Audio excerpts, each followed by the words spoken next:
ഇന്നത്തെ ഊണിന് വേണ്ടി ഞാനൊരു 4-5 ചന്ദ്രക്കാരൻ മാങ്ങ എടുത്തിട്ടുണ്ട്. അത് ചെറിയ മാങ്ങ മതി, ഏതായാലും കുഴപ്പമില്ല. അത് നമുക്കിങ്ങനെ തൊലി കളഞ്ഞങ്ങ് ഇടണം.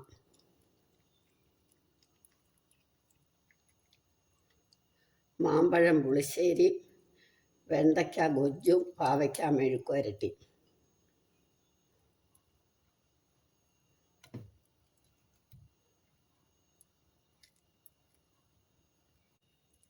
മാങ്ങയെല്ലാം തൊലി കളഞ്ഞു. ഇനി നമുക്ക് ആ തൊലിയിലേക്കോട്ട് തന്നെ വെള്ളം ഒഴിച്ച മാങ്ങയ്ക്കുള്ള വെള്ളം, മാങ്ങ വേവാനുള്ള വെള്ളം ആ തൊലി പിഴിഞ്ഞപ്പോൾ ആ സത്ത് മുഴുവൻ ഇങ്ങ് പോരും.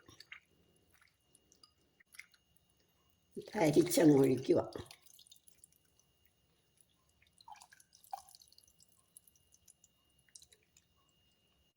ഇനി മാങ്ങയ്ക്കുള്ള ഉപ്പ്, മഞ്ഞപ്പൊടി. ഇനി ഈ മാങ്ങയൊന്ന് വേവട്ടെ, നമുക്കിതൊന്ന് അടച്ചു വെക്കാം. മാങ്ങ വേവുമ്പോഴത്തേക്ക് നമുക്ക് മെഴുക്കുവരട്ടിക്കുള്ള വെക്കാം. ഒരു ഇഡ്ഡലി പാത്രം അടുപ്പേ വെച്ചിട്ട്, ഇഡ്ഡലി തട്ടോ അല്ലെങ്കിൽ സ്റ്റീമറോ എന്തെങ്കിലും അടുപ്പേ വെച്ചിട്ട് പാവയ്ക്ക ഇതേമാതിരി അരിഞ്ഞ് ഉപ്പ് പുരട്ടണം. അതല്ല കയ്പ്പ് വയ്യാന്നുള്ളവർക്ക് ഞാൻ ഒരിത്തിരി മോരെടുത്തിട്ട് അതിനകത്ത് ഉപ്പും കൂടി ഇട്ടിട്ട് ഇത് പാവയ്ക്ക അങ്ങോട്ട് ഇട്ട് വെച്ചാൽ മതി. അപ്പോൾ കയ്പ്പ് ഒട്ടും കിട്ടില്ല. ഒരു 10 മിനിറ്റ് ഇട്ട് വെച്ചാൽ മതി. ഇത് നമുക്കിപ്പോൾ അതിൻ്റെ ഗുണമൊന്നും ബാധിരിക്കാൻ ഉപ്പ് പുരട്ടി ഇഡ്ഡലി തട്ടിലേക്ക് വെക്കാം.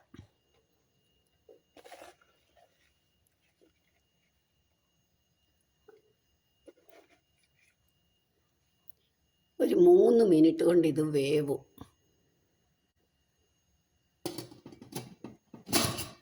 ഒരു 3 മിനിറ്റ് ആകുമ്പോൾ ഇത് വേവും.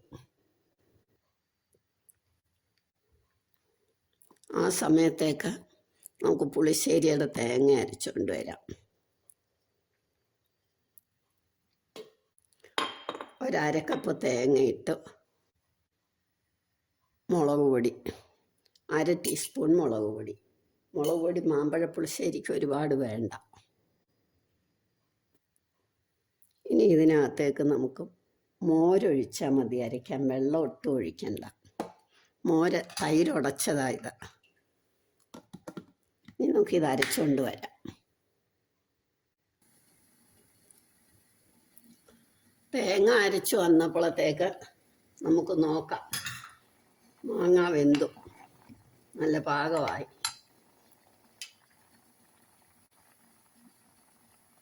ഇനി നമുക്കതിനകത്തേക്ക് തേങ്ങ ചേർക്കാം.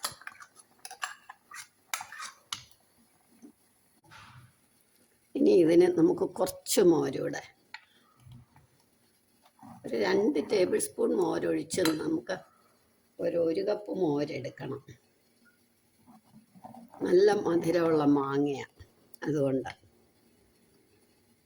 ഇനി ലേശ ഉലുവാപ്പൊടി. ഇനി ഇതൊന്ന് പതയുമ്പോൾ നമുക്ക് കടുക് വറക്കാം. പതഞ്ഞാൽ മതി. കൽച്ചട്ടി ആയതുകൊണ്ട് ഇങ്ങനെ പതഞ്ഞ അപ്പം തന്നെ പിന്നെ ഇരുന്ന് അത് പാകമാകും. ഒന്ന് പതഞ്ഞു തുടങ്ങിയാൽ നമുക്ക് നിർത്താം. ഈ സമയം കൊണ്ട് നമ്മളുടെ പാവയ്ക്ക വെന്ത് നല്ല പാകമായി. ഇനി നമുക്ക് സ്റ്റവ് ഓഫാക്കാം. ഇതിപ്പോൾ പതഞ്ഞു. ഇങ്ങോട്ട് മാറ്റി വെച്ചിട്ട്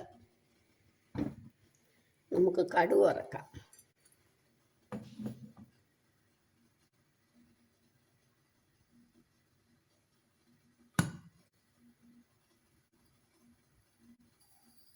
അതുപോലെ പുളിശ്ശേരിക്ക് അരയ്ക്കുമ്പോൾ ജീരകം ഇഷ്ടമുള്ളവർക്ക് അരയ്ക്കാൻ. എനിക്ക് ജീരകം വേണ്ട, അതുകൊണ്ടാണ് ഞാൻ അരയ്ക്കാൻ.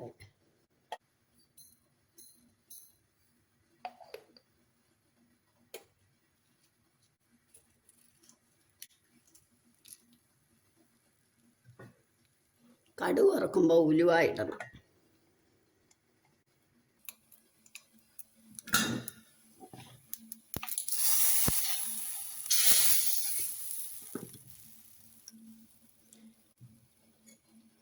ഇപ്പം നമുക്ക് പാവയ്ക്ക റെഡിയാക്കാം. നമുക്കിങ്ങനെ ഒരു ചീനച്ചട്ടി അടുപ്പേ വെച്ചിട്ട് 1 ടീസ്പൂൺ നെയ്യോ എണ്ണയോ അത് അവരവർക്ക് ഏതാ യോജിച്ചതെന്ന് വെച്ചാൽ അത് ഇടണം. ഇനി നമ്മുടെ പാവയ്ക്ക ഇഡ്ഡലി തട്ടിയിൽ നിന്ന് എടുത്ത് അങ്ങോട്ട് ഇടാം.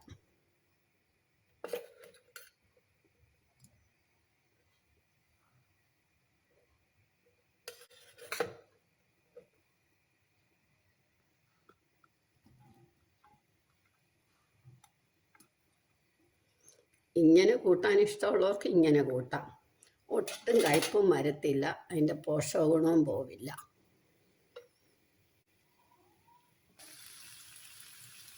ഇനി ഗുജ്ജുവിൻ്റെ കൂടെ അങ്ങോട്ട് വെക്കാം.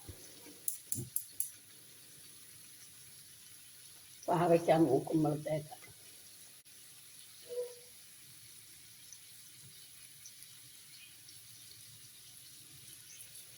ഒരു ടേബിൾ സ്പൂൺ എണ്ണ ഒഴിച്ചു. 1 മുളക്, 1 ടീസ്പൂൺ കടുക്,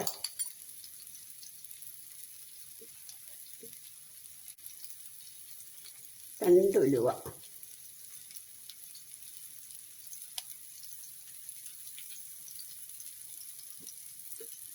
കടുക് പൊട്ടുമ്പോൾ നമുക്ക് വെണ്ടയ്ക്ക ഇടാം. ഇടയ്ക്കിടയ്ക്ക് പാവയ്ക്ക ഒന്ന് ഇളക്കി കൊടുക്കണം. ഒരു സൈഡ് മാത്രം മൊരിഞ്ഞാൽ പോരായല്ലോ, മൊത്തം മൊരിയട്ടെ. അതുകൊണ്ട്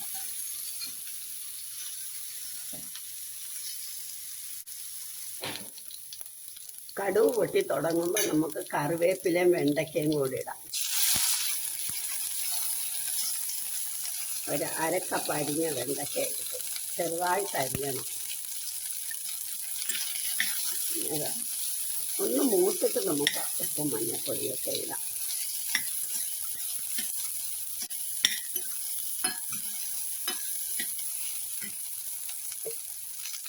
ഇടയ്ക്കിടയ്ക്ക് നമുക്ക് പാവയ്ക്കയും കൂടെ നമുക്കൊന്ന് ഇളക്കി കൊടുക്കാം. അപ്പോൾ അത് മൊരിഞ്ഞോളും, അവിടെ കിടന്ന് നന്നായിട്ട് മൊരിഞ്ഞോളും. ഒട്ടും കയ്പും വരത്തില്ല.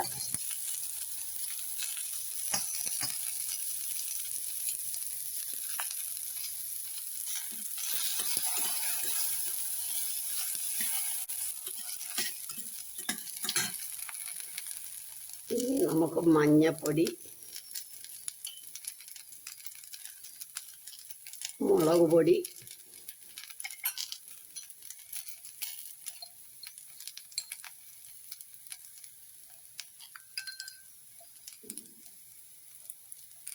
ഒരു 1/4 ടീസ്പൂൺ ഉലുവാപ്പൊടി, മല്ലിപ്പൊടി,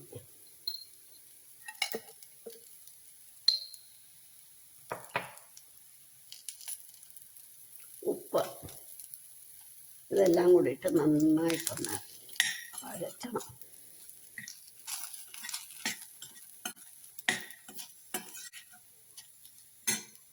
കായപ്പൊടിയും കൂടി ഇടാം.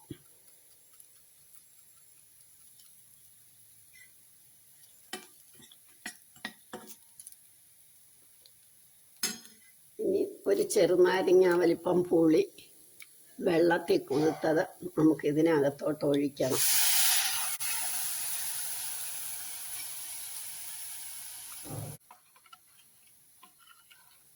ഈ പുളി പിഴിഞ്ഞൊഴിച്ച് കഴിയുമ്പോൾ നമുക്ക് ഒരു ചെറിയ അളവിൽ ശർക്കര ഇടണം. ഒരു നെല്ലിക്ക വലിപ്പം ശർക്കര ഇടണം. ഇത് നന്നായിട്ട് തിളച്ച് വറ്റണം.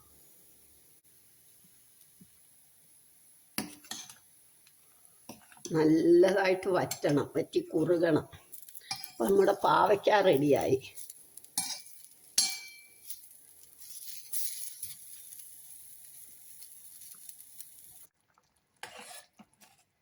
ഇപ്പം നമ്മുടെ ഗുജ്ജും പാകമായി. ഇനി ഇത് നമുക്ക് സെർവിങ് ഡിഷിലേക്ക് എടുക്കാം.